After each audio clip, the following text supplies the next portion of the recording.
Hello, Dog Nation. I am Brandon Adams, and this is DawgNation Daily, the daily podcast for Georgia Bulldogs fans, presented by Pella Window and Door of Georgia. We are go for 2 in 22, and we are the SEC champions. By now, you know that. Now, let me give you a little bit of a heads up about something here.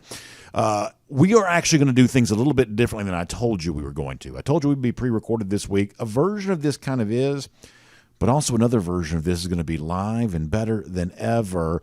And the reason why is because we just know that there's so much going on. There's a lot to react to. The playoff is set. You got the possibility that Stetson Bennett could be a Heisman finalist. You got all kinds of crazy stuff going on.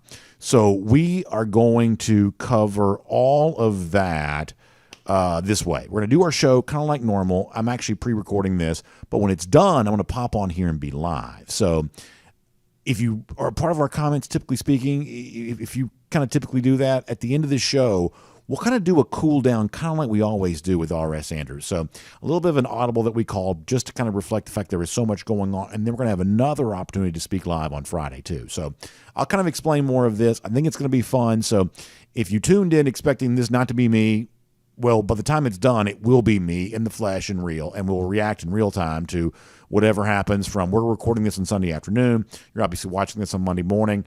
As news kind of breaks throughout the next few hours, we'll react to that in real time there on Monday. I'll be on the road in the car, but we'll do that nonetheless. So it's a huge show. Jeff Sentell stopping by. When Jeff is here, we're going to talk about Samuel Mpemba. However, as I'm recording this part right now, I don't know if Mpemba's committed to UG or not, but by the time I talk to Jeff, I will know. It's that kind of day around here on Dog Nation. But nonetheless, it is a lot of fun. We are happy to have you with us for SEC champs, getting ready to make the Buckeyes cry on December 31st. Looking forward to that.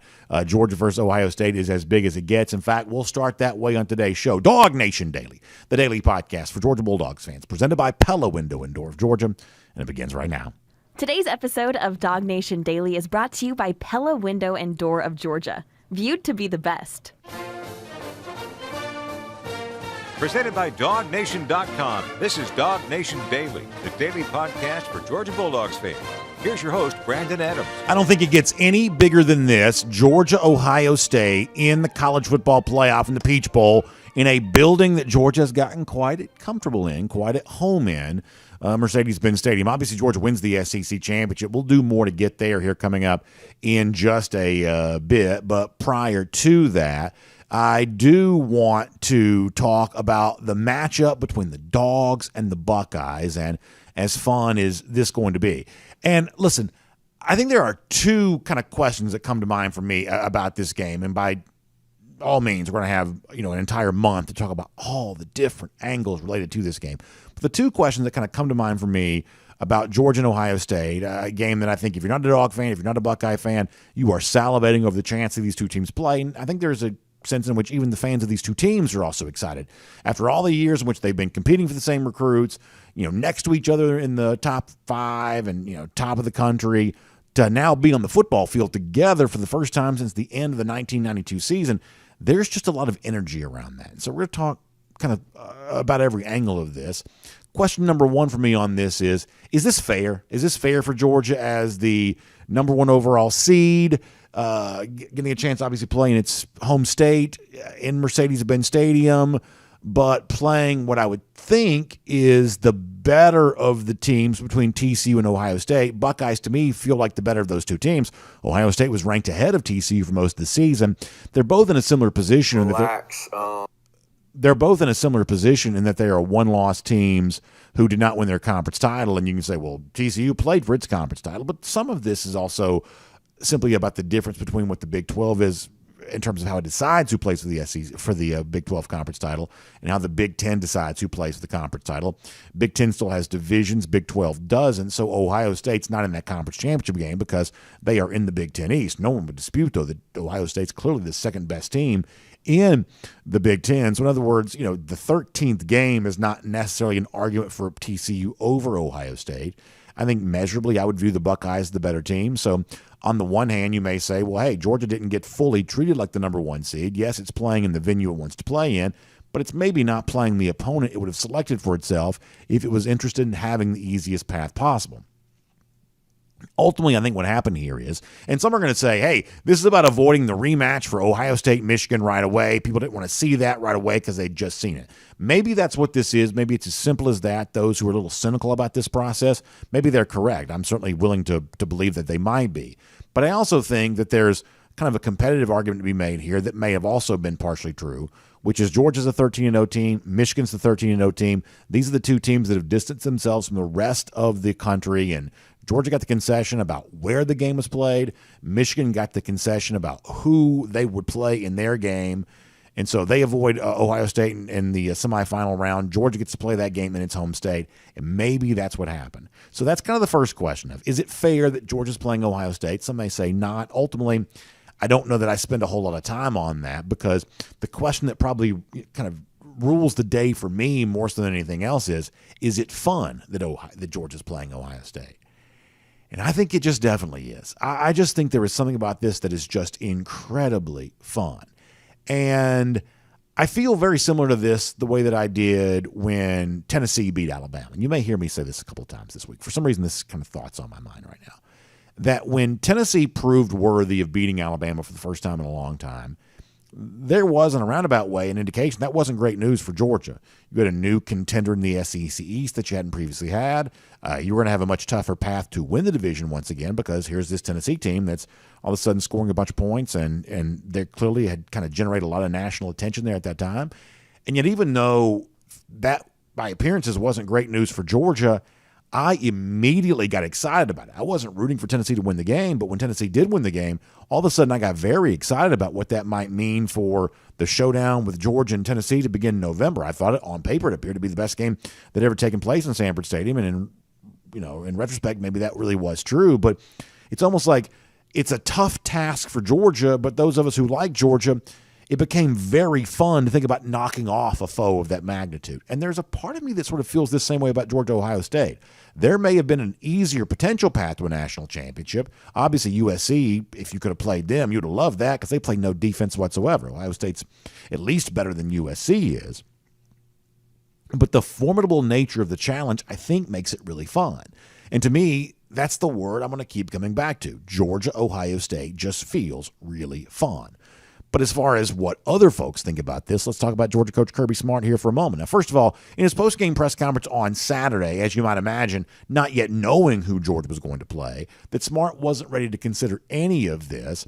But in light of knowing they were about to find out their playoff opponent, I think that Smart put into real important context exactly what Saturday night beating LSU was all about. It was more than just a qualifier for a college football playoff. There was business to take care of before the Dogs got to that CFP game that ultimately would be against Ohio State. I thought Kirby Smart said it well on Saturday night. Here's Kirby. I have not seen one thing. I tried not to pay attention to any of it. I didn't have any games on or any phone. I mean, I hadn't heard anything to even know what's going on. It didn't matter. To me, that's so far away that, like, we don't control it. Number two, we so far away, you got time to prepare for it. My focus has been on this, because I told those kids I don't want one kid to walk out of our program without an SEC championship ring for their career, and that was about to happen if we didn't get that one. And they said enough was enough tonight, and they got them one.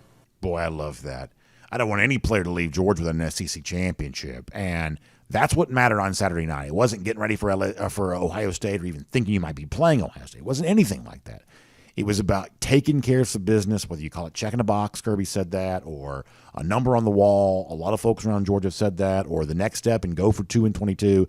It was an SEC championship, and it was brought home. And if you watched our Dog Nation postgame show on Saturday night from the field at Mercedes-Benz Stadium, you know how much fun we had with all of that. But then came Sunday morning, and Georgia found out it was officially playing Ohio State, and Kirby Smart went on ESPN, and for the first time, he talked about the Buckeyes as a very real opponent for Georgia coming up on December 31st. This was Kirby from ESPN.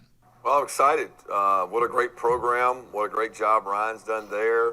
They got a lot of really good players, because we recruit a lot of the same kids, and they've got a tremendous program. It'll be a premier matchup, which our guys love, and you know, when you make the Final Four, whether you're 1 through 4, it really doesn't matter.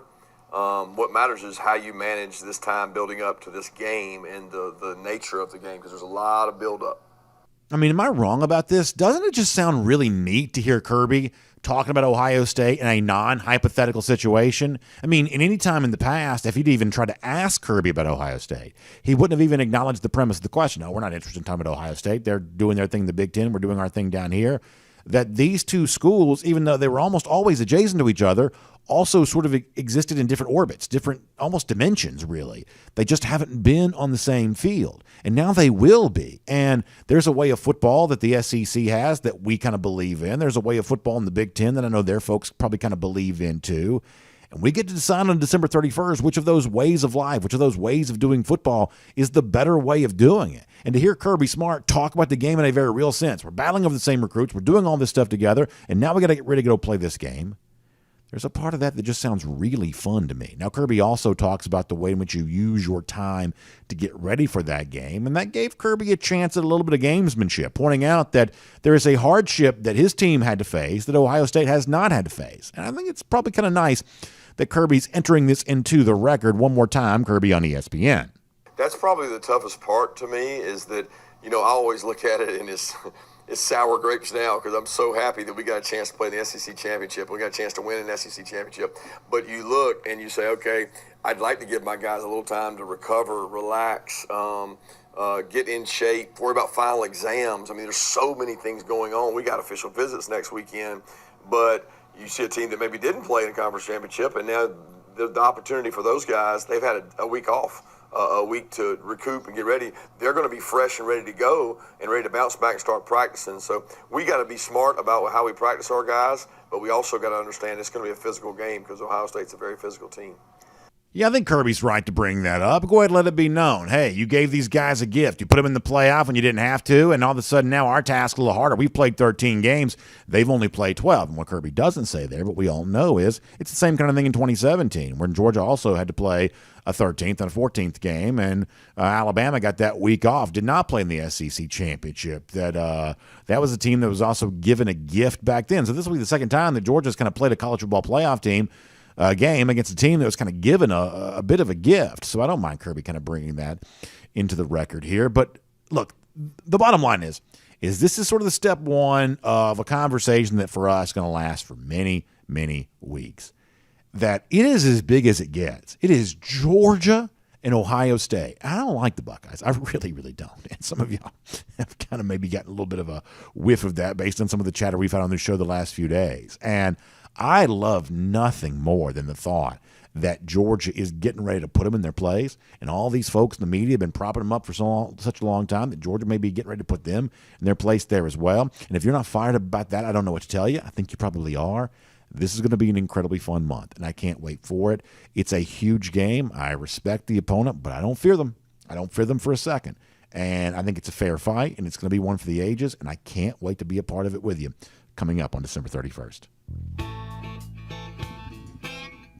My name is Brandon Adams, and this is DawgNation Daily, the daily podcast for Georgia Bulldogs fans. We're presented today by Pella Window and Door of Georgia, and we're happy to have you with us no matter how you get to us today, live on video, normally live. Today we're pre-recorded, 10 a.m., Facebook, YouTube, Twitter, Twitch, with the radio at noon on App Sports Radio 96 The Ref, and a podcast wherever you find them, including the world-famous DawgNation.com. And as I mentioned, we are pre-recorded, so here is the story on this. I'm going to make this kind of quick, then we're going to roll through the rest of all of this. So this week I'm very lucky. I was invited to be a part of a very special promotional cruise with our friends at Royal Caribbean. So I'm really excited about them. I'll come back and tell you all about it, and we'll get you even more excited and fired up for the DawgNation cruise. By the way, we had folks signing up for the DawgNation cruise while we were at our DawgNation Go for 2 and 22 tailgate on Saturday. So that was really fun.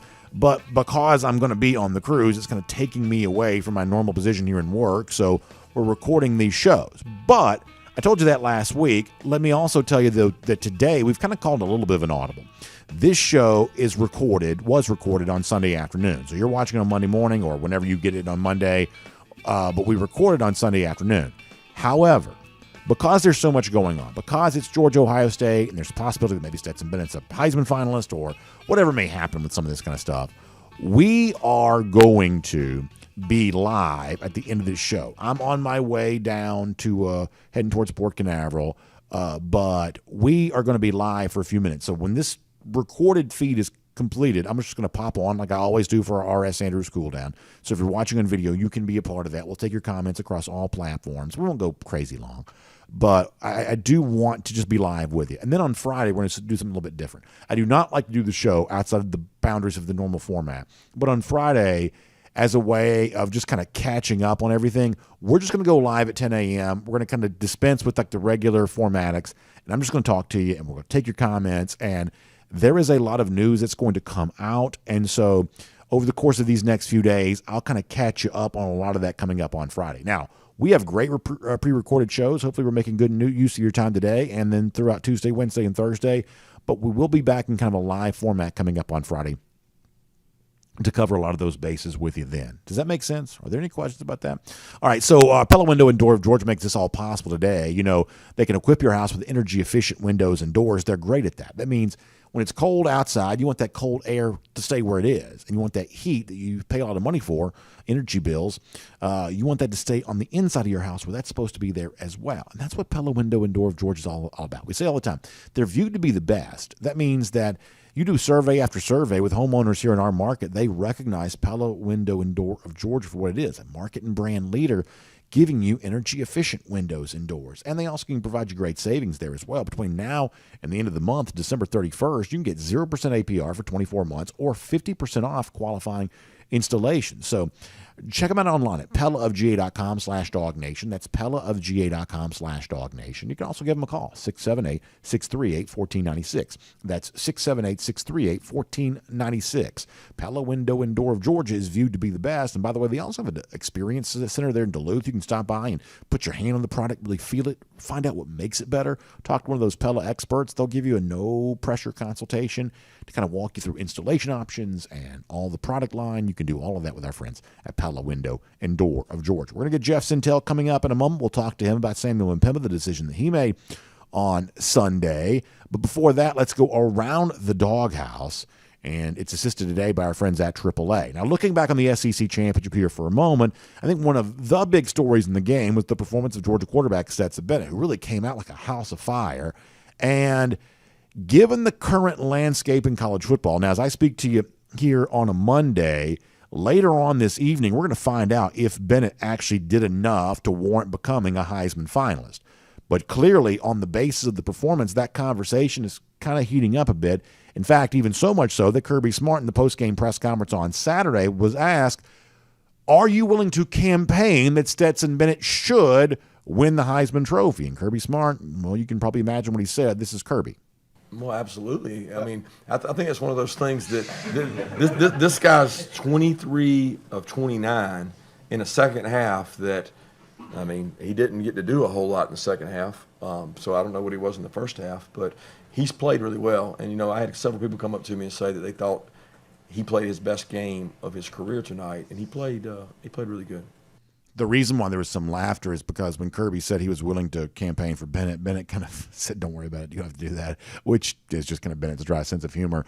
But, you know, clearly Kirby says this may have been the best game he's played at Georgia, which is certainly high praise for Bennett, who's kind of back on that podium again as a game MVP, just like he was for the Orange Bowl last year in the national championship game, now doing that for the SEC championship game here too. And then when Kirby went on ESPN on Sunday morning, he had a chance to talk more about the impact that Bennett has not only had on Georgia this season, but the impact that he can have in the college football playoff, which begins against Ohio State on New Year's Eve. Kirby again on his quarterback. It's probably the number one, critical factor is your quarterback play. I say all the time that, most of these games, the way football is now, come down to the quarterback. Can he make plays? Can he make you right as an offensive coordinator when you're wrong? The decisions that he's asked to make on the RPO and who to throw the ball to, they're so critical. They almost outweigh the decisions made by the coordinators. And when you have a guy that's played and had these kind of experiences, which both teams in our game will have, experienced quarterbacks, it makes for exciting football. It makes for really good offense. But those guys determine the outcome a lot of times with their decision making. I would obviously love to see Bennett be a Heisman finalist. I hope that he is. And yet beyond that, the performance on Saturday is about more than just those end-of-season awards. I think there was a vibe created by UGA in that, especially first half of the SEC championship game, and some in the second half too, where you have a chance to kind of take that with you through the postseason, almost like the emotional reboot that Georgia needed by playing in kind of a climate-controlled environment, against a team in LSU that both they were ready for the game because it was for a championship, but also the opponent's one you maybe felt like you could beat. And it just seemed like Georgia was kind of clicking, and it seemed like they were really enjoying themselves. In fact, in one of the comments that Bennett gave in his post-game press conference on Saturday, he was directly asked about throwing the ball for a touchdown to Darnell Washington. He had a very funny answer about this, but he also kind of leaned into that of, hey, this was a team that seemed to be enjoying itself again after a big grind to conclude the season, which featured back-to-back road games and cold weather environments and rivalry games and tough scenarios and just really the grind of a season. Saturday kind of felt like a little bit of a, as I mentioned earlier, kind of an emotional reboot, and in the way in which Stetson Bennett talked about the touchdown he threw to Darnell Washington, maybe you got another glimpse of that. Here is Stet on that from Saturday night. It's fun to throw to somebody that big and that fast. Thank you for bringing him here, and thank you for calling that play. No, but, I mean, I don't know. I felt like we were in a rhythm. I don't know. Was that the – no, that was – Lads was the one right after. I guess that was the next driver, or I can't remember, sorry. But, yeah, we're in a zone. I felt like what we were calling, we were executing, and we were having fun playing football there. So, yeah, I mean, hearing Stetson use the word fun as frequently he does in that clip, I think that's good for Georgia. So whether Bennett's a Heisman finalist or not, this was an offense that certainly looked like it was clicking on Saturday, and I think that's a great thing to be able to see. One more from Bennett here, too. He was asked directly about, this resume line he was able to add for himself of winning an SEC championship. And Stetson knows this program. He was a fan of this program ever before he was a player on this team, and he understands what it means to win an SEC championship, and maybe winning that SEC championship is enough to get him in the conversation for the Heisman fully and officially. But either way, it was a good night for the Dogs, and Stetson put it nicely when he said this. Winning the SEC is a big deal. This is the best conference in football, and I think with national championships is huge and great, and that's our next goal. But SEC is the first goal, and it's the first goal, second goal after winning the East. But winning the SEC championship, I mean, there's only one of those. I mean, it's a banner, right? I mean, it's the same thing as a national championship, just a little bit smaller scale. So yeah, it was important for us. Stetson, I could not have said it any better myself. A great game from the quarterback and a great way of summing it all up right there. That is Around the Doghouse, and it is assisted today by our friends at AAA. And, of course, AAA, they take good care of you, and we love them, and we've been talking to you about them for a long time, not just for roadside assistance, although I use that. I'm traveling right now today. Even as you hear this, I'm probably driving on the road. The AAA membership card goes with me everywhere that I go. But I also want you to think about AAA when it comes to your insurance needs there as well, including your home insurance too, because when you get your home insurance through AAA, you can qualify for something they call claim forgiveness, which means your first claim can be forgiven when you're insured and claim-free with insurance through AAA for 5 years. Just one of the nice things they want to do for you. And you can find out more about those benefits by going to AAA.com/home insurance. That's AAA.com/home insurance. And you can give them a call, 833-718-2075. That's 833-718-2075. All right, full confession. We're pre-recording this on a Sunday. We're doing this prior to Samuel Mwimpemba making his announcement. I think I know what he's going to say, but as I'm speaking to you right now, I don't know. But the guy who does know is Jeff Sentell, because we recorded this after all that took place. And so let's all find out, at least for me, find out together, but reacting to the Mwimpemba news and what comes next for Georgia in his 2023 class. Don't normally have Jeff Sentell on a Monday, but we moved him up this week just because of the recruiting news that's going on. So let's get ready to say hello to him right now on a very special Monday edition of DawgNation Daily presented by Pella Window and Door of Georgia. We'll go on the road with Jeff, assisted by AAA.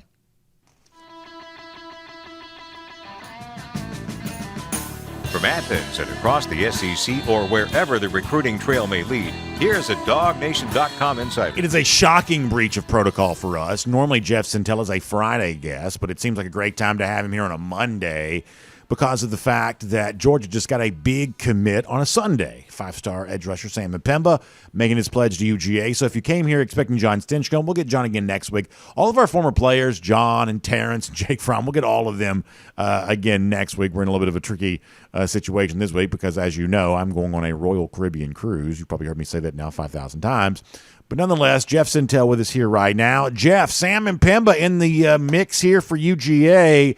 It is one that is probably not unexpected, and yet at the same time certainly worthy of a celebration. So tell us, what is Georgia getting with Mpemba?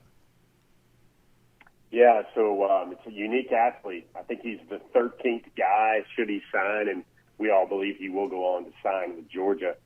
The 13th guy that has ING Academy pedigree that come visit the Georgia Bulldogs and play for them in Athens. Samuel Mpemba's a 5-star, nation's number 4 edge. But I would counsel people here to kind of maybe do not open up high expectations for this young man until 2024. I think he's going to need a little bit of polish, not because anything on his doing. He's a remarkable athlete, the type of athlete that Brandon played tight end, played wide receiver at IMG Academy of all places. That's big boy football. And as a junior, and he just transitioned to a full-time edge rusher for his senior year. So I don't think the initial upside is going to be great for an impact as much as long-term. The Dogs see him like a Nolan Smith type here. And, Brandon, this is a guy that for the longest time, I use this phrase glowingly, that he reminded me of Malik Herring, probably the most uncommitted recruit in the country. I think he visited Georgia. Let me see, G-Day. Let me see, he was there for the Sanford game. That's the famous laugh of Kirby Smart around the field. He visited for Auburn. He saw Georgia when he was on his Missouri official visit because the Dogs were playing in that game. He also saw his Tennessee game official visit. That's when he rocked the old school Kirby Smart jersey. A lot of history here, a lot of unique things for this young man. His family roots are from West Africa. He draped himself in his native Ghana's native country's flag when he was on one of his earlier unofficial visits. Just a lot to like about him, man. Grew up playing soccer, and I think he's going to end up being a really good Georgia Bulldog. You mentioned a moment ago, we talked about this on Sunday, going back to then, about how, hey, there are other programs, including the one that Georgia's about to play in the college football playoff, a team like Ohio State, that the best version of those Buckeye defenses always seem to have that superstar edge rusher. Like when they've been at their best, it's a Chase Young or it's a Bosa brother or it's something like that. This guy that almost stands head and shoulders above everybody else on the defense. At a place like Georgia, that's not easy to do. You made the comparison to Nolan Smith a moment ago, but Smith, for as valuable as he's been to UGA, has been kind of an ensemble player. And last year on the 2021 defense, that won a national championship and had 5 first-round picks, once again, the collective talent was so great that all of the guys sort of felt like component pieces of that ensemble cast, if you will. So with Georgia, by the way, our guests have more text messages. It's always amazing how popular our guests are. But the point here is, though, is with Georgia needing that upgrade at the edge rusher position, how much do you think that Georgia on a future defense, whether it be Mpemba or maybe the possibility of a guy like Damon Wilson or something like that, how much of this in the future is going to be about Georgia kind of showcasing that edge rusher as a potential star in this defense? Yeah, I think what they're doing, Brandon, is they're kind of changing what they're looking for, first of all. They want a longer edge rusher. I mean, a cat like Nolan Smith is athletic as all get out, loves Georgia, plays with great technique, pad level, and passion. But sometimes you need a little bit more length. You need a little bit more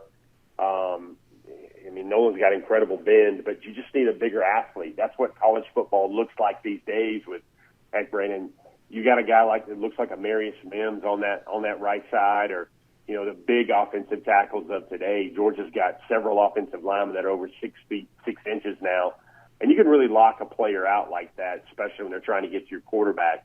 I think Georgia, Damon Wilson, Samuel Mpemba, even Marvin Jones Jr., Brandon, it's going to feel a lot to me like it did a couple of years ago when you had Azeez Ojulari and Jermaine Johnson and Robert Beal and Nolan Smith and Adam Anderson. I think that's the mission and that's the charge where Georgia's got to get back to be. And they might get there, Brandon. They might have a little bit of those casualties as well, where they only have room for about one edge rusher in the ensuing classes because they got so many dudes. No, that's an interesting way to put that.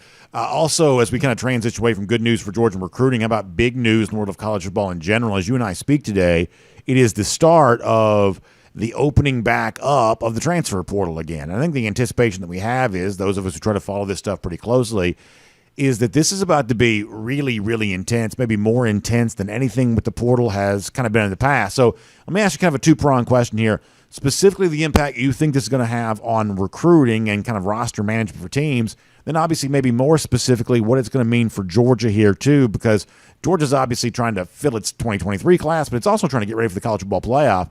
How much of a potential distraction is all this portal stuff going to be, and how much tangible, specific news are we going to have over the course of the next couple of weeks as it relates to Georgia on this?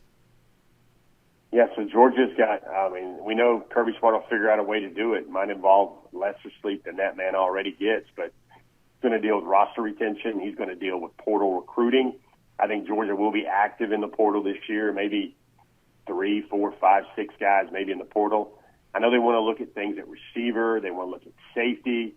I think maybe depends on what happens with Justice Haynes, which, goodness gracious, Brandon, can't go out in public anymore without getting 19 questions about Justice Haynes, man. I need to have it stamped on my forehead, the Justice O meter right now. But depending on what happens there with running backs, I think that's something Georgia might look at in terms of another running back for this class. It's going to be weird, Brandon. Just something that happened on Sunday, for instance. Deion Sanders to Colorado. Now, a lot of people are going to go, pshaw, that's Colorado, that's Pac-12. Brandon, I think he's going to do some amazing things there at Colorado, especially for the first 2 or 3 years. He picked up a 2025 wide receiver recruit out of ING Academy already. He already announced his son, and that's your quarterback. Shedeur Sanders is the new quarterback of the Colorado Buffaloes. I bet he's going to bring a guy like Travis Hunter along with him. That's just a little snapshot of what could go on with recruiting the portal. I don't like this, Brandon, especially because it impacts a lot of high school kids. But some programs I've learned that coaches are telling me through networks that, man, they might get 60% high school guys now and 40% portal guys from now on. We saw that's the way LSU built its roster for that SEC championship run. We saw that's how Tennessee had a great measure of success, especially defensively under Josh Heupel as kind of a quick fix type thing. And meanwhile, Georgia's going to keep doing what it's doing, stacking up the high school stars that everybody wants. And I think let's be clear on this one point. I think the high school players that Georgia is getting are still better, especially short term and maybe 1 or 2 years, than a lot of these guys in the portal. It's just that there's not as much quick, ready-to-play impact talent coming out of the high school ranks as it will with 20 and 21-year-old young men coming into the portal and coming out of the portal. I think everybody's trying to point at the sky and say it's going to be raining transfer portal stories. I think that's pretty much right. You're going to see, Brandon, it makes very little sense to me. You'll see entrenched SEC starters at least putting their names in the portal to see what sort of, and here's the other layer of this thread, Brandon, the other layer of this rabbit hole would be they're putting their names in the portal even though they're getting playing time and they're entrenched because they want to know what NIL can do for them from their current situation. And maybe it's just a way to feel out offers and get a better offer from where they're already at. I think those two things working in concert, along with a later signing period for the early signing period, it's all the way on December the 21st right now. Brandon, Georgia's trying to get their early enrollees in for bowl practices when typically the early signing day was a week earlier. So you got a lot of stuff going on right now, Brandon, and it's a time this month of December that will be very challenging even for a high-maintenance, high-efficient program like Georgia. We're on the road assisted by AAA with Jeff Sentell here today, and this week I literally am on the road. And, of course, when you're on the road, too, that AAA membership card, a great thing you can take with you everywhere you go. But AAA also a great name to know when it comes to your insurance as well, including your auto insurance there, too, because when you switch to AAA, you can save more money, but you can also get a great experience. Did you know that AAA and its auto insurance has a 93% satisfaction rate? If that be the case, I'm here to tell you they must be doing something right, and they can do something right for you, too. So why don't you reach out to them and give them a call, 833-718-2075. That's 833-718-2075. Find a branch near you. Talk to them about the great ways they can save you money and give you a better experience when you get your auto insurance through AAA. Jeff, let's finish with this. We're going to have a lot of time to talk about this in the time to come. But what is the impact of Georgia versus Ohio State, two recruiting powerhouses that haven't been on the field together against each other in quite some time? What is the potential impact this game has on recruiting? I think a lot of schools want to see if there's really a difference between SEC ball and Big Ten ball. I think there is. But I think a lot of those recruits that want that kind of visual confirmation to probably get it. SEC defensive lines are much stouter. The athletes across the front move so much better. I think, and then there's a Big Ten program like Ohio State, which will sling it around. Can a school like Georgia score with Ohio State? Will it kind of look a lot like the LSU game did on Saturday in the SEC championship game? I think those are things people want to see because these are kind of pinnacle or true north type programs for a lot of guys. And Brandon, we can just count up. Like, look at some of the bigger recruiting battles that Georgia's faced over the years. They're going head to head this year for Damon Wilson. They were both on the finalists for Justice Haynes, Caleb Downs. You look in the 2024 class, Brandon. I know that's one that you got your eyes all over it. There's KJ Bolden. There's Mike Matthews. There's Edric Houston. Heck, Brandon, when Mill Creek faced Buford earlier this year, Ryan Day thought it was so important for him to be there for those guys in the 2024 class that he showed up there on that weekend because it was an off weekend for Ohio State. So you had Ohio State's coach coming down to Buford High School to watch a game with probably, 20, 25 Power 5 prospects on the field. And it's just what it is, man. Ryan Day is a name. It's a name to know, and Ohio State is a brand. So I think you're really going to see brand warfare here about Georgia, a school that everybody in both fan bases have been kind of chomping at the bit to play each other since they really started butting heads for recruits back in 2017 and 2018, especially with Georgia recruiting nationally. Just kind of goes back and forth. These schools have been fighting each other on the recruiting trail for so long. Kind of seems only right that they're going to fight on the field finally with a national championship playoff berth on the line. Fun stuff to think about. We got a month to do it. Jeff, thanks for being here on the road. Different day for you, by the way, but still assisted by AAA. Enjoy your week. I'll look forward to talking to you when I get back, and we'll get ready for early signing period and the college football playoff and a extraordinarily wild month of December, Jeff. So thanks for your time. Hey, Brandon, I can't help but hear like the air horn or that horn on the cruise that shows you're leaving it sounds off when you're leaving a port. I can't help but hear that in the back of my mind right now as I'm talking to you because get some really good recharge and some fun time, man. Good stuff, Jeff. Thanks so much. Later, man. See him. Let's take a look around the rest of the league. This is SEC Through. So it's not normally Jeff Sentell on a Monday, but it was good to catch up with him here on this Monday because it was good news for the Dogs. 5-star edge rusher Samuel Mpemba now in the fold for the class of 2023. That is exciting. Let me tell you what else is exciting. It's being on a Royal Caribbean cruise vacation, something that I'm lucky enough to be able to do here this week.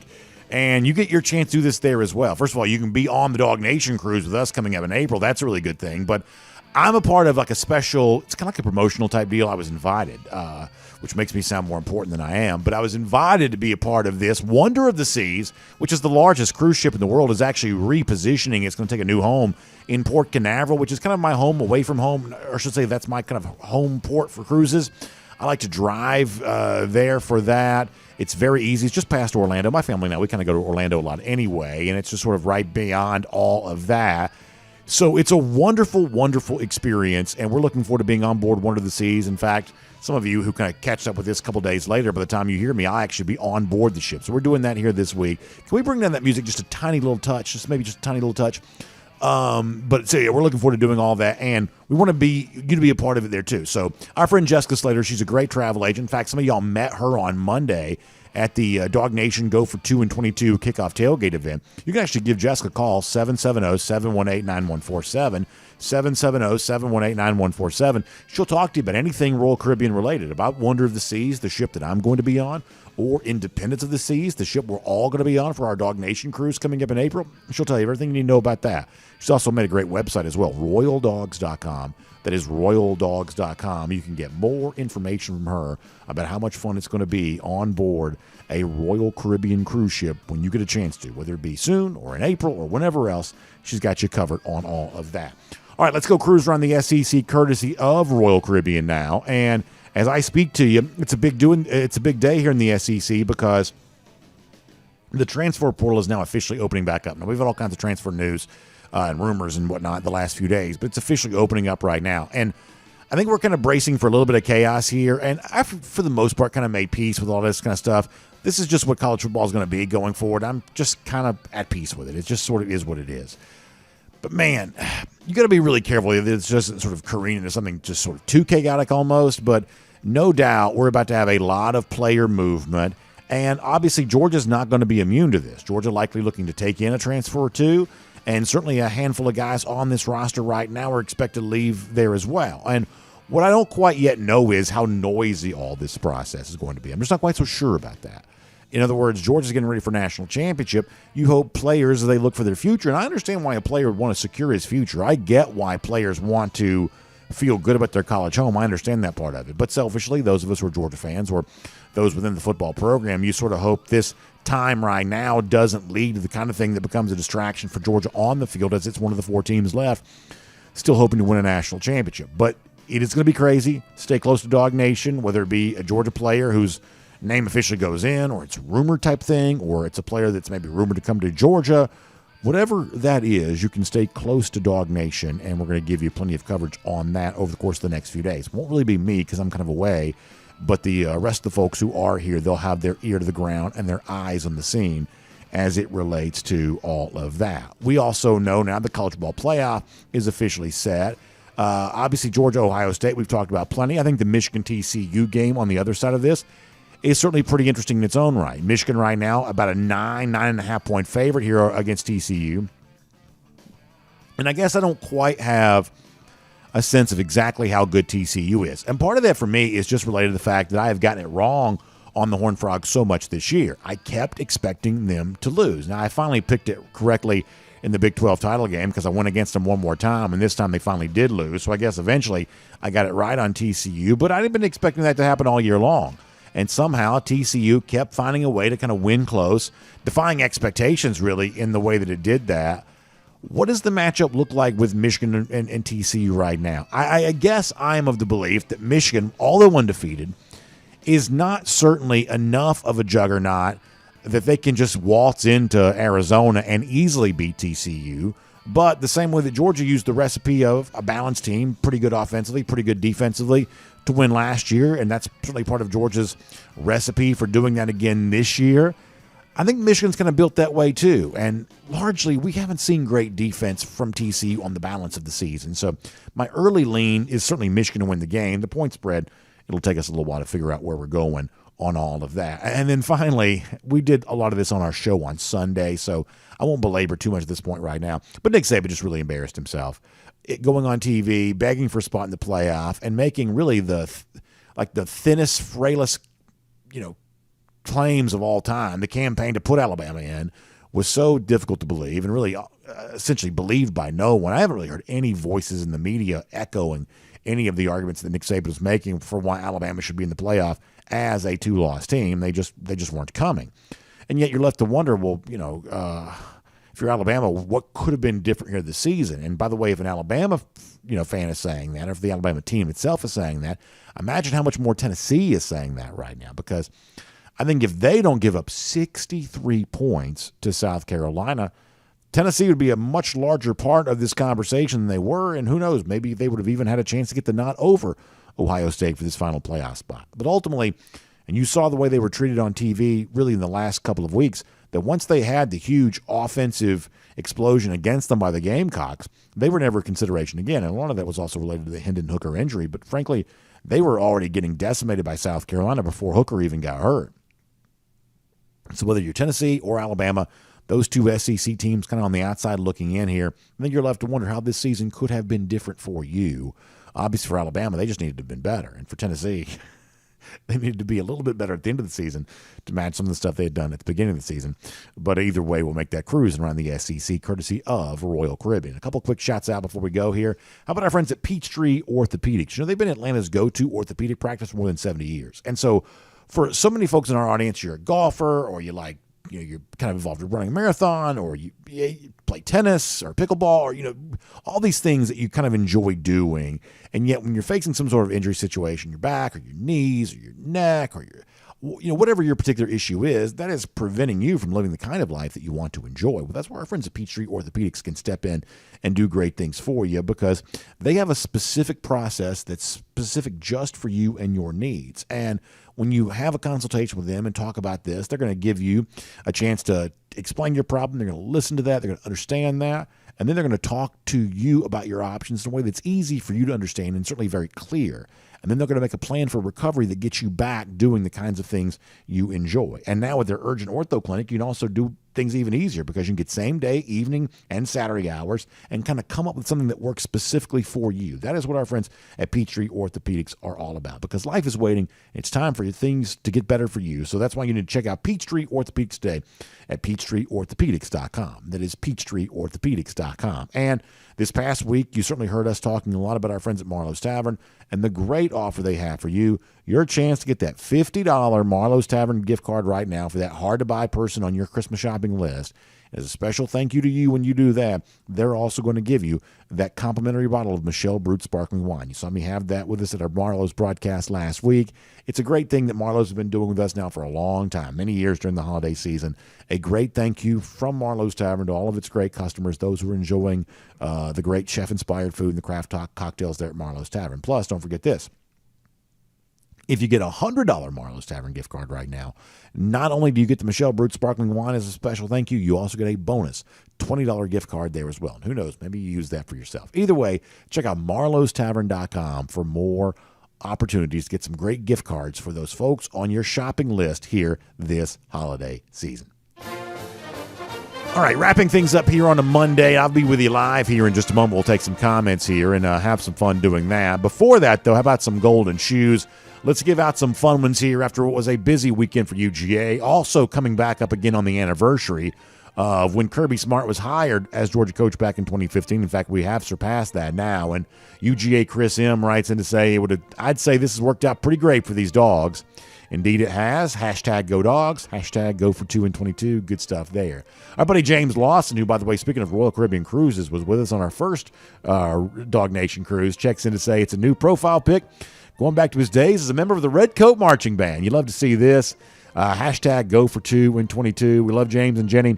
We're certainly very proud of them and looking forward to seeing them again on our DawgNation cruise coming up. Chris also giving the go for 2 and 22 there as well. You love to see that. That's going to get you straight to the front of the line when it comes to our golden shoes. Then we have one more for today there too.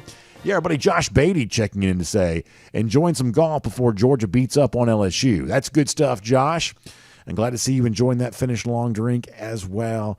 It was a great weekend. Georgia won the SEC, got a 5-star commitment. Everything is all right in the world for these dogs. So that is very, very fun. And we'll close things out with our Gator Hater Countdown and remind you, Georgia going back to Jacksonville 329 days from right now. There's so much going on around Dog Nation, you can almost forget that in less than a year we'll be beating up on those lousy, stinking Gators again. And I love to talk to you about that. And I also love to tell you, go for 2 and 22. And we'll see you back here again tomorrow. And on video, time now for the R.S. Andrews cool down. And what's fun is I'm actually going to give way here to myself live on video to do this with you. So let me just get ready to do that. We won't be able to do live comments on Tuesday, Wednesday, Thursday, but we will do some today. So I'm going to stop talking here. The recorded version of me and the live version of me, dressed differently, looking differently, we'll kind of step in right now because we want to react to everything that's happening around UGA. So let's take some time to do that right now. Hello, everybody. Welcome into this live version of the R.S. Andrews Cool Down. I hope you're hearing me and seeing me right now. Are we doing that? Is it working? Are we here?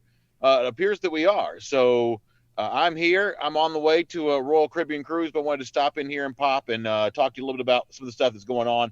Obviously getting ready for a great game. And boy, my face looks huge right now, so I apologize for that. I think a lot of us have kind of gotten used to Zoom over the last couple of years, and I don't know. There's something about seeing your face look about 5 times larger. At least I hope 5 times larger than it is in real life. But either way, we're happy to have you here. By the way, big thanks to R.S. Andrews who makes this possible. And it's kind of an amazing technology. I have no idea how any of this works. A minute ago, I was in the studio. Now I'm here. I think you're hearing me. I think we're talking. And Scott Boland, it sounds like you're seeing me. So from that standpoint, I feel like we're okay here. So what do you say we dive in here and take a couple of comments? And let me update you on a couple of things that have kind of, I guess, been out there the last little bit, and then I'll kind of find out what's on your mind.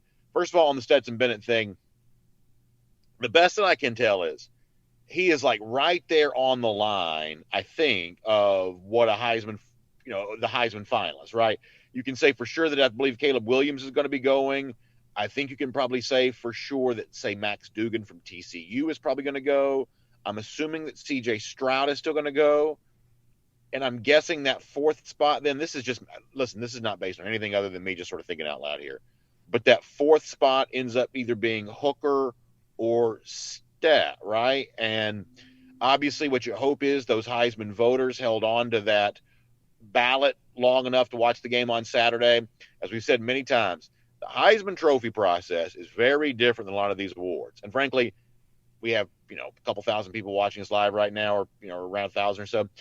I'd take any 100 of you to choose the Heisman Trophy over most of the Heisman voters. This is not exactly the most august body in the world that choose the Heisman. So you have to wonder from time to time, how much are these people even really paying attention? Like were they watching the games on Saturday? Have they been watching Georgia this year? Have they been watching the other players who were in line for this award this year? So you can never be totally sure exactly how these Heisman folks are going to go. But once there's some momentum that's been kind of gathered, then they all sort of fall in line. But this is a little bit of a weird year for all that. So I think Stet is kind of right there on the line of, will he make it to New York? Will he be, one of the finalists here? And if he is, we'll go back live on video in some form or fashion before the day is done, because that's a really big deal for Georgia. And so while I won't be talking about that on our show on Tuesday, there will be at least some sort of video coverage of that if Stetson is on his way to New York City, because Georgia obviously hasn't had that since 1992. That is a really big deal. One more note on the Georgia-Ohio State game. We talked about that a good bit during the regular show a moment ago. But one more note I want to give you on this. David Purdom is a writer for ESPN that kind of covers sports from a gambling angle.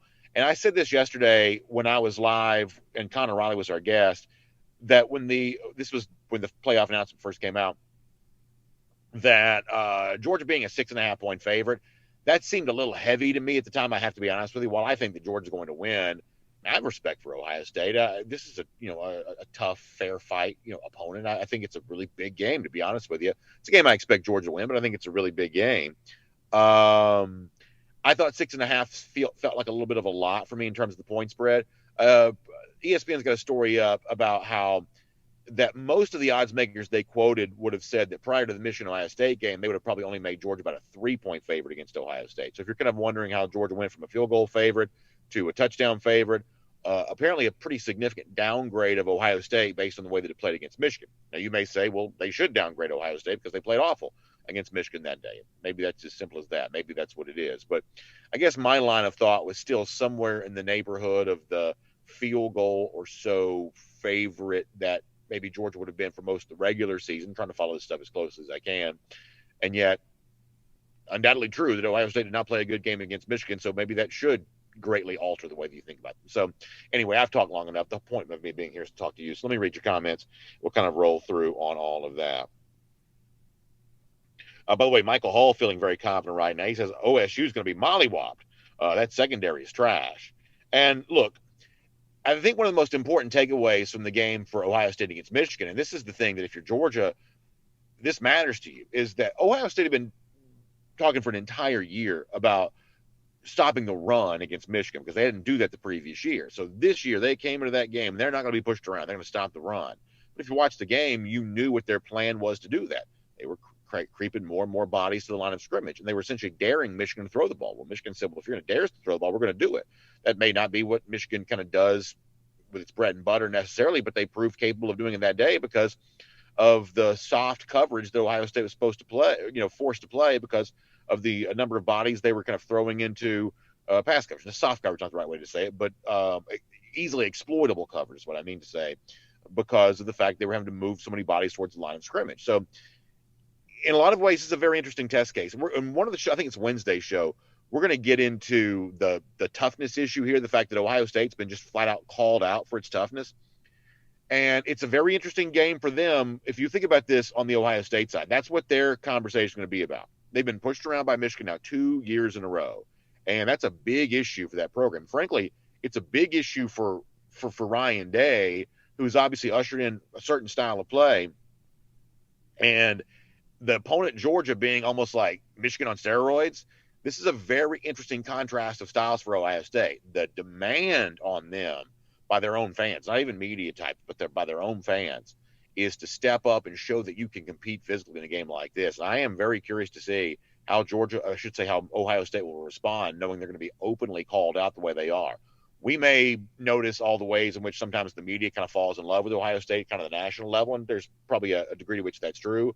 But locally, right there in that Columbus area, within the Ohio State kind of media bubble, there are definitely some questions being asked of, if you're a Buckeyes fan, of how come our team, Ohio State fans would say, can't compete when the other team brings that physicality, that toughness? How come Ohio State hasn't been able to match that? So their manhood is definitely being challenged going into this game against Georgia, and it will be very interesting to see how they respond.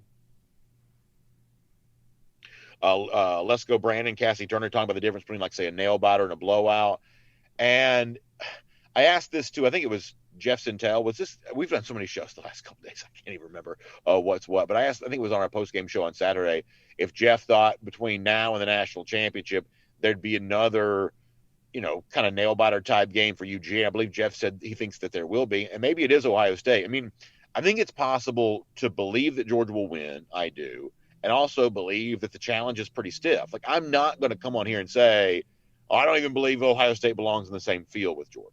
I think I probably do believe they belong in the same field with Georgia. I guess I probably would say that about Michigan too, even though Georgia obviously handled them a year ago. I think it's possible to be confident without being, I don't know, some sort of blowhard that's like saying that no one can compete with UGA at all. I don't quite get there, but I do think that obviously Georgia has a very good chance of winning this game. Let's see what else, and I'll go to the other comment section in a moment. Senile Joe, though, says Ohio State is soft and slow. Well, guess what? Georgia gets a chance to prove that here coming up. Now, I don't know about slow. They may be soft, but I don't know if they're slow. Scott Harris says, shouldn't the 1 versus 4 spread be higher than the 2 versus 3 spread?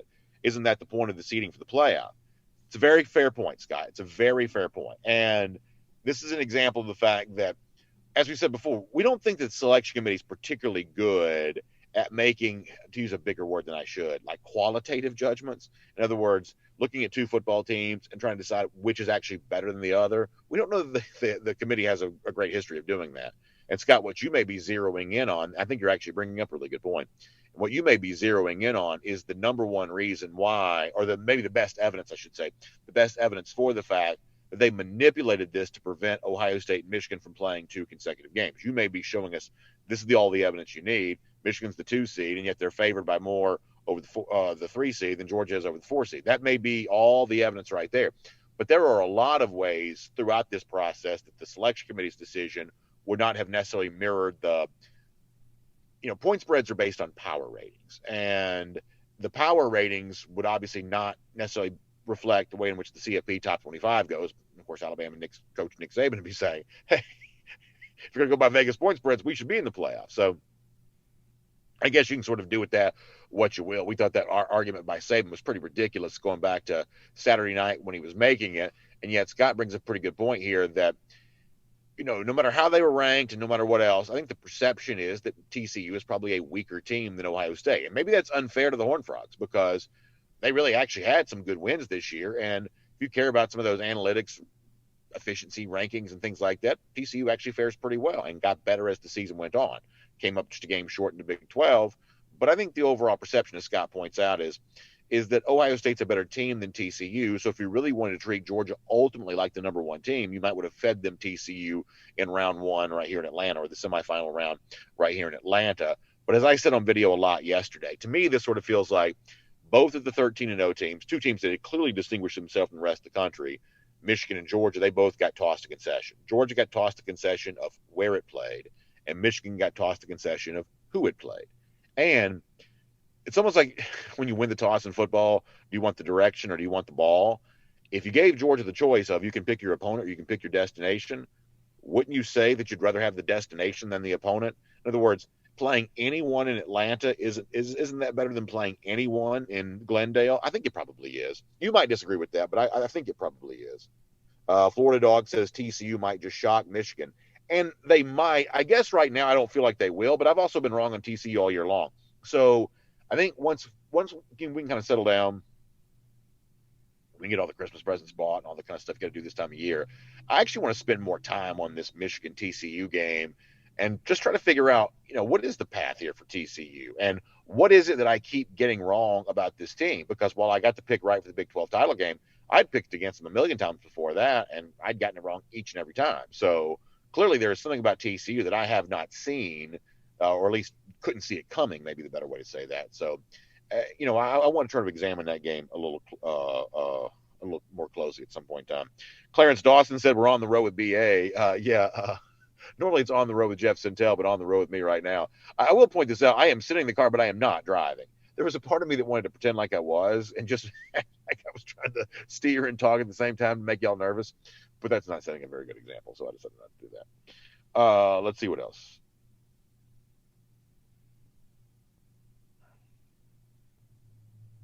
By the way, Steve Schaffini stopped by and see us at the tailgate on Saturday. Steve's been busy a lot during the live show as of late, but he's checking in to see us here right now on the subject of the Ohio State wide receivers. And listen, I'm here for trashing the Buckeyes as much as y'all want to. I'm here for saying any bad thing you want to about Ohio State over the next month, because to me that's just fun. But you're going to have a hard time coming up with something bad to say about those wide receivers, because, I mean, they'll just pull somebody off the bench, and that's, Marvin Harrison Jr. becomes the best player in the country. Alabama, took Jameson Williams a year ago. He became one of the best receivers in the country. Ohio State's got like all-American first-round pick receivers not even using. So the one place you can't really bag on them at all is in that wide receiver spot. They have clearly figured out something there.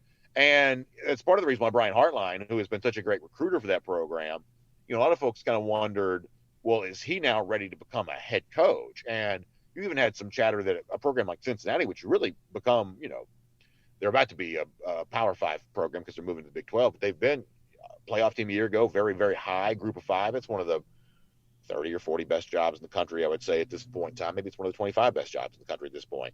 But they had maybe thought, hey, we'll go get Brian Hartline, 0 head coaching experience. We'll go get him and bring him here to be head coach.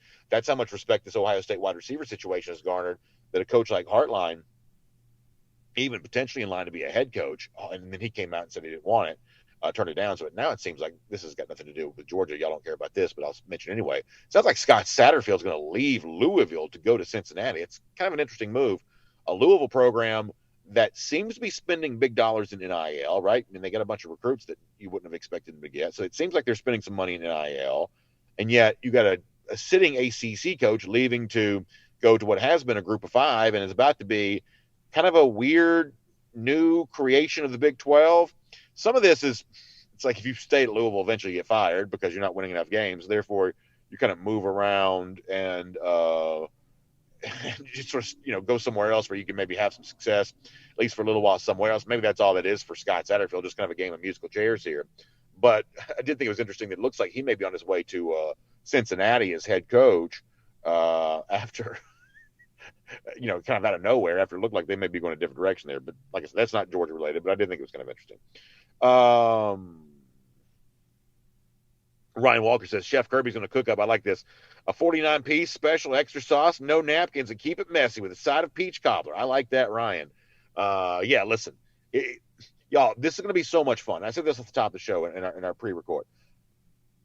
I just think this sounds really big. Georgia, Ohio State. I mean, how much have these two fan bases kind of gone back and forth at each other? How much of these two teams been ranked side by side in the recruiting rankings, side by side in the regular polls, side by side in the CFP stuff?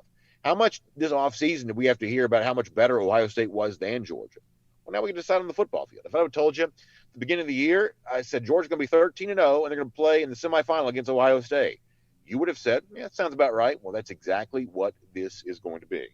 And I'm ready for it. I'm excited about it. Let's see what else.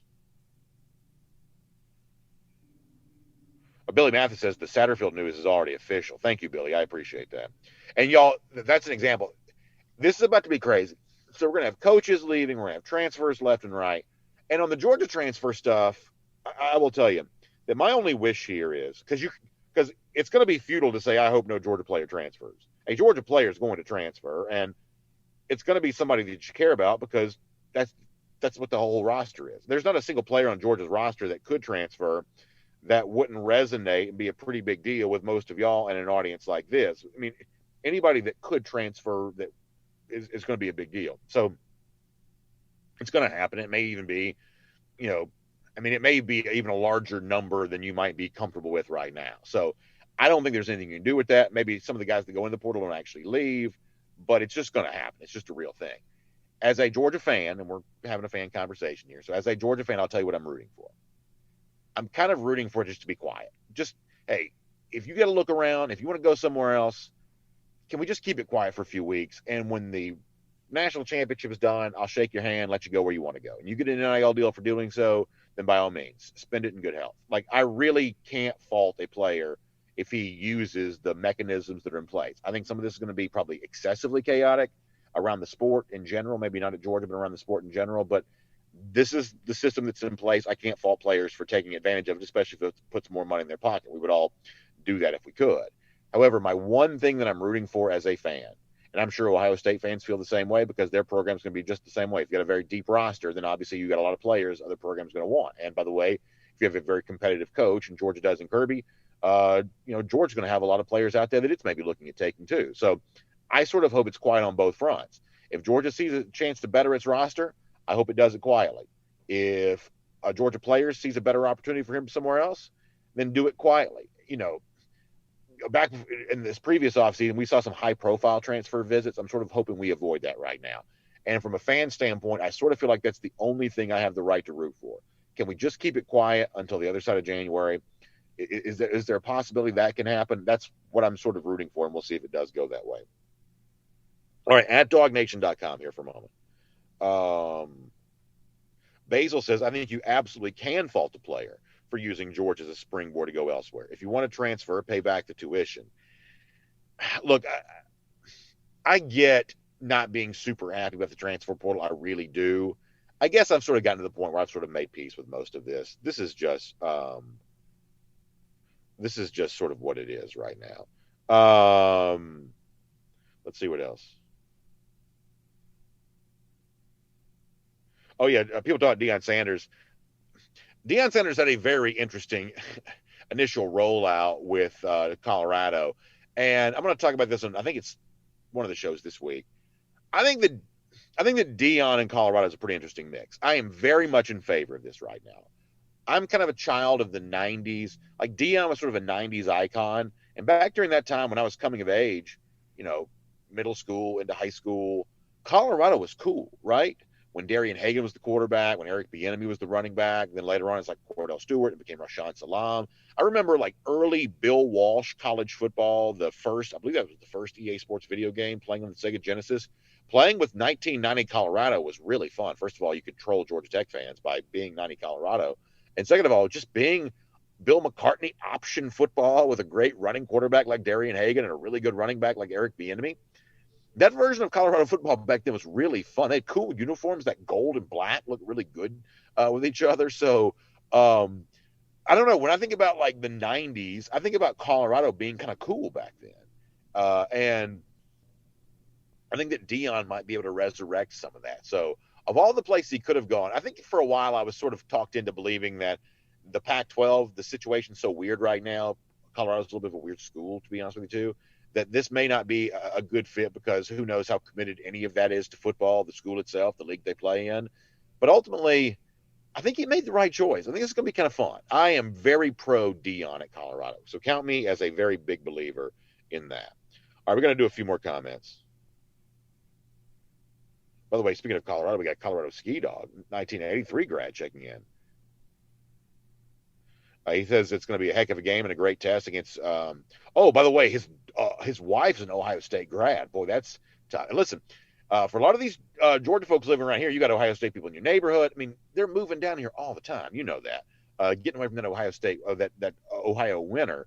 So a lot of you got Ohio State folks in your family. You got them in your neighborhood. They're Buckeyes all over Atlanta. So there's going to be a lot of back and forth between these fan bases as of late. Rome Dog says, had fun watching Neon Deion play for the Braves. Yeah, listen, I'm telling you right now, early 90s in Atlanta, this was a pretty good sports town back in the early 90s. When Deion was doing double duty with the Falcons and the Braves. And ultimately, I think a lot of folks probably remember Deion more for, what he does for the 49ers, what he does for Dallas, because he led them to 2 Super Bowls, each organization to a Super Bowl. But man, when he arrived on the scene here, and he's helicoptering back and forth. Those were wild times. Cam Hasty. No, right now I'm just on the road. We just stopped on the side of 75. We're going to do this again on Friday, by the way. And we'll going to kind of dispense with the normal format and just talk, because by then, who knows what's happened. So if y'all don't mind, we're going to do a little bit of a weird thing on Friday and just kind of talk and try to do it that way. I may even try to find a little bit more of a secure location for that, just to really hopefully make that go well. Scott Harris says he's giving his family a cruise for Christmas. Boy, that's really exciting. And I appreciate y'all letting me do this and sneak away and do this, because, I mean, look, my wife's in the car with us. You say hello to her. She doesn't want to be on camera. But, you know, we don't obviously get to spend a ton of time together during the football season. So to get a chance to kind of do this right now and then, you know, I think it's great. I think it's great. So we're very happy. Johnny Surf Dog, it says, "Be going to leave us to join Coach Prime in Colorado?" No, I am not open for any NIL deals. I believe there are a lot of folks who will be taking some NIL cash to join Deion there at Colorado, but I will not be personally doing that.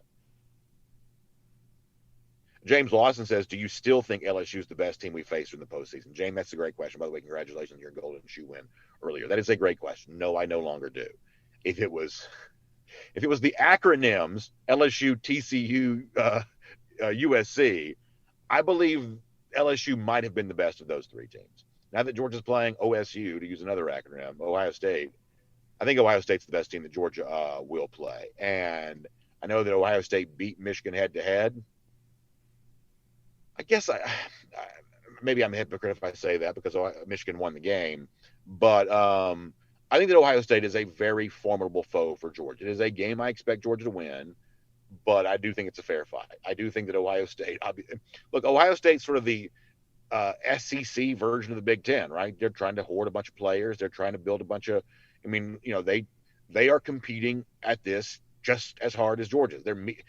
Frankly, there aren't a lot of teams that Georgia can play where they've got, you know, a media apparatus around that program, kind of similar to what Georgia has, you know, blowhards like me talking into computers and microphones all day long. They've got, you know, fans looking to throw a bunch of money at it. That, you know, I mean, they are doing it the same way we're doing it down here. They're just doing it up there in their part of the world. So, you know, they are definitely all about this 365 days a year, the same way that we are. So you're going to be looking at kind of a Midwestern version of what it is that we do around here when you face Ohio State. I respect the opponent. I think that Georgia wins the game, but this is an opponent I respect. If Georgia's playing USC, I have zero respect for USC. Zero respect for USC. Frankly, I'm conditioned in life to believe if things seem too good to be true, that they probably are. As it turns out, Georgia beating TCU and USC to win a national championship, that was just simply too good to be true. Ohio State's a very different level of competition than what USC certainly would have been. We'll find out about TCU. Maybe we'll still get a chance to see them.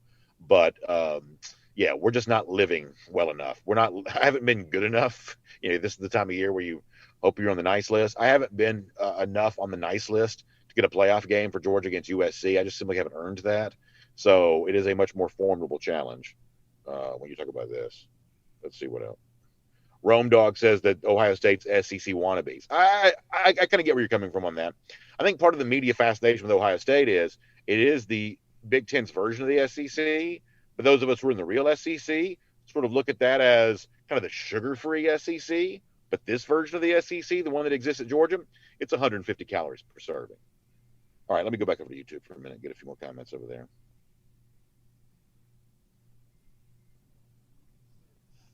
G. Grace Bama Boy says Ohio State's not physical enough. LSU was physical. Yeah, I think LSU, I mean, that's a good team, right? It's like you'd be hard-pressed to find very many three-loss teams better than the LSU team is. I think that's probably true. James Dyke says, this is a great question. Would you rather play Michigan or TCU in the national title? That's a great question. I want to give you a good answer on that. So that means I probably need to think about that more, because my assumption is that I would probably want to play TCU. But as I've mentioned now a million times, I keep getting it wrong on TCU. Maybe they're just way better than I have given them credit for all year long. Maybe Dugan's a more dangerous quarterback. You know, you look how they played defensively against Texas, because one of the things I think made them very vulnerable at the beginning of the year was they just weren't very good defensively. Well, you know, they played much better defense kind of down the stretch of the season. But, you know, once again, they had a chance to kind of punch it in late against Kansas State with an undefeated season on the line. They couldn't do it. It's one of those teams that just sort of has that traditional Big 12 finesse style. I sort of assume that Georgia would be fine playing either against Michigan or TCU, and maybe I'm overstating Georgia's ability against the Wolverines based too much on the fact they dragged them up and down the field a year ago. And maybe, by the way, I'm overestimating Ohio State's chances against Georgia because they've been beaten twice now by the team that Georgia waxed last season. That's all possibly true as well. There is a strong possibility that I'm operating this entire discussion on the basis of a lot of priors that don't really hold up, either thinking incorrectly about Michigan or thinking incorrectly about Ohio State, but we got a month to figure that out.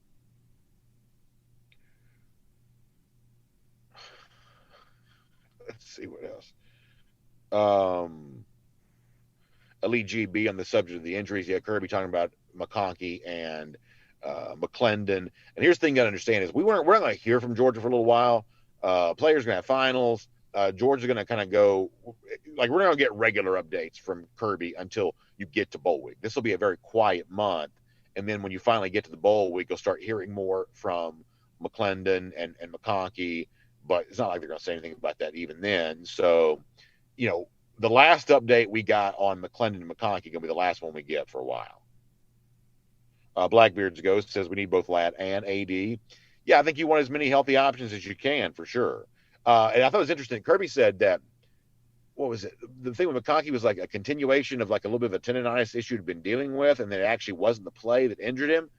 But if you watch the play, it almost looked like he just fell on that knee really weird. Like, I'm always conditioned to watch for that odd bend and when it bends the wrong way. And I didn't see that, but I did see that knee just slammed hard on the turf.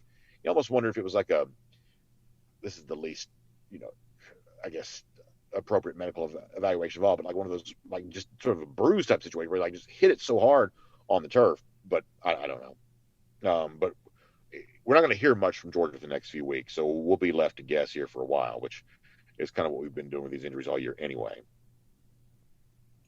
Yeah, Blackbeard's Ghost says deep bone bruise. That's kind of what I was at first thinking. Like, I don't know if that's a real medical term or not, but it sounds very appropriate. And that's kind of what I was at first thinking on that. Brian Watson says, well, Georgia played more man coverage against Ohio State like they did against Tennessee. I saw a lot of zone coverage against LSU. Yeah, I think some of that's just related to the running quarterback for LSU. And ultimately, Daniels wasn't healthy enough to probably be himself on that. But part of the reason why I hope that Georgia does play a lot of man, and I'm not an X's and O's expert, I'm not going to pretend to be, but part of the reason why I hope Georgia does play more man coverage against Ohio State is I want to see them bring the pass rush and the pass pressure the way they did against Tennessee. I think you've got to get after C.J. Stroud much the same way you did get after Hendon Hooker. I think that's got to be the recipe for success. Georgia, if it wins the national championship, is going to probably be the lightest pass rush to do so. I mean, I think the lowest number of sacks for national champion in the playoff era up until now is LSU, which I believe had 37 in 2019. Georgia's got way less than that, right? So this is the least number of sacks probably for a national champion in the playoff era if Georgia goes on to win. But they clearly brought a elite championship level pass rusher in the one game they needed to, Tennessee, this year. And against C.J. Stroud, I think you probably need to find some sort of replica of that. You can't.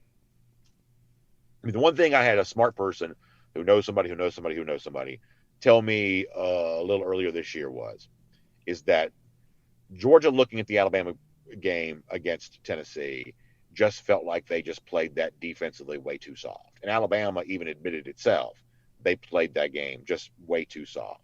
So the one thing I can think you can know for sure is if Georgia goes down, now most of us don't think Georgia will be going down, but if Georgia goes down against Ohio State, they are not going to go down playing soft defensively. I think they're going to bring an edge, try to get to the quarterback, which probably means more man coverage. I think that's what they're going to do if they need to. All right. James Dyke says favorite road snack. I'm like everybody else these days. I'm sure once we get to Fort Valley, we'll be stopping at Buc-ee's and getting a brisket sandwich. That's pretty well what the entire universe seems to do. And while I don't always love to sort of follow the masses on everything, who am I to argue with that? So when we get to Buc-ee's here in a little bit, I'm sure we'll be stopping. Cassie Turner likes that too. That's good to know. James Gay says Jaden Daniels wasn't running around because Carter was too busy carrying him around. That image will be with us forever. I still want to see if I can pick my kids up that way. One hand, finger in the air. I'm not even sure I could pick my kids up the way that Jalen Carter picked up Jaden Daniels. All right, let's see if we can do one more trip around the comments here and be done after that. Let's see what else. Miriam Corbin loved the 2-point conversion. A.D. Mitchell throwing the ball to Big O. That was fun. We're going to talk more about that later this week. That was really fun. Last things here. Miriam also excited about the Buckies there too. Brandon Ray gives you the Stetson 4 Heisman. I like that. Stetson Bennett the 4th. The Roman numeral 4. I've seen some of that online here the last little bit. That's been really fun. And listen, I hope like crazy he gets that nod to go to New York City. And I'll be celebrating like crazy if that's the case. I know many of you will be too. So I hope that's the case. Lucy Bowers-Boykin. Yeah. So we are actually, this is a short cruise for us. So we're getting on Wednesday. We're taking a little bit of a day tomorrow just to kind of unwind. I'm sort of taking a little bit of a day off tomorrow, pre-cruise. It's got have a little bit of a pre-cruise day, and then the cruise itself is a shorter promotional cruise on board Wonder of the Seas. So we're going to be on the cruise Wednesday through Friday, getting off on Friday morning. I'm going to hop on video with y'all after I'm done with that. So tomorrow we're just kind of a little bit of a getaway day for us, sort of sneak away before that. So that is our story. Wednesday morning we're getting on the cruise. And Joel Moody pointing out that Jalen Carter picking up Jaden Daniels was not the only superhuman feat of strength that he did on Saturday, which is very true. West GA Dog fan said, my wife jumped out of the car and went shopping. That's about right. I'm sure she probably, there's no telling what she's doing right now other than waiting for me to get finished so we can roll on down the road some more. Let's see, anything else? Rambo also the subject of Keely Ringo, and we didn't really get into that a ton on the show today. We'll make this our last comment. And he's got to play better. I mean, there's no doubt about that. Now, I still believe that Keely is the kind of talent that before this playoff is over, I believe you'll be really happy that Georgia has him. But there's also no sugarcoating. He did not have a good game on Saturday. And what's maybe even more concerning than that, this is 2 consecutive games where I think the opposition sort of felt like that was the vulnerability for Georgia. You saw Tech really attack Ringo, and you saw LSU really attack Ringo as well. But as one of our other folks kind of pointed out, Georgia was kind of playing a certain kind of game on Saturday where you didn't have that really aggressive pass rush. Part of what ends up making a defensive back look vulnerable is when you're not getting after the quarterback and you're giving that guy more time to throw. So you want a better game from Ringo, a little bit better pass rush may benefit everybody in the defensive secondary. So ultimately for me, and I know I'm a broken record on this, it always comes down to how much pass rush you're able to generate. When you're generating the pass rush, effectively getting to the quarterback, everybody's job is eventually made easier. Now, schematically, it also becomes more difficult because you create opportunities for good quarterbacks when you bring that level of chaos into the play. But that's really what football is. It's about defense trying to be as aggressive as it can be, offense trying to be aggressive to exploit the defense and what it's trying to do, and that's why we love the sport as much as we do. But that's what it's going to come down to on that particular game. So these are great comments. We may be back on live tonight, depending on how things go with Stetson. I won't run that show, but I'm going to try to pop on it if it does take place. If all goes according to plan, you won't hear from me on Tuesday, but we will have a great show planned for you. It's already kind of in the can here. And then Wednesday and Thursday, I'll be on board the ship, and then I'll be back with you to talk on Friday. So if something huge happens with the transfer portal or something crazy happens with the Ohio State game, or obviously if a recruit drops or something like that, I promise you there'll be plenty of live coverage. It just won't be me that's doing it. So stay close to DawgNation all week. It's going to be a fun time. Y'all, I cannot wait for this Peach Bowl. I cannot wait for the early signing period because there could still be some very big names, some very big names that could still be joining up this 2023 class. So we're all over that. Thank you for being a part of this kind of different version of our R.S. Andrews cool down. We didn't initially plan to do this, but when it was all said and done, we thought this was something we really needed to do today. So I'm very thankful that Michael Carvel knows how to make all this kind of stuff work. I literally have no idea how it is that when the show ended, I just kind of popped on here and started talking, and it's all kind of working. At least it seems like y'all are hearing me, so it must be working okay. But I am very, very glad to be able to do it with you. So y'all enjoy the week. Enjoy the shows we have planned for you this week. And then I'll talk to you again live on Friday. Big thanks to R.S. Andrews making it possible. Air conditioning, heating, plumbing, and electric. They show up on time. They do the work that's promised, the price is promised. You can trust all of them on that today. Find them online at rsandrews.com. All right. Y'all have a good day. Let's keep a good thought about Stetson, and maybe we'll celebrate some good news about him later on tonight. So enjoy it. Stay close to Dog Nation. We'll talk again soon.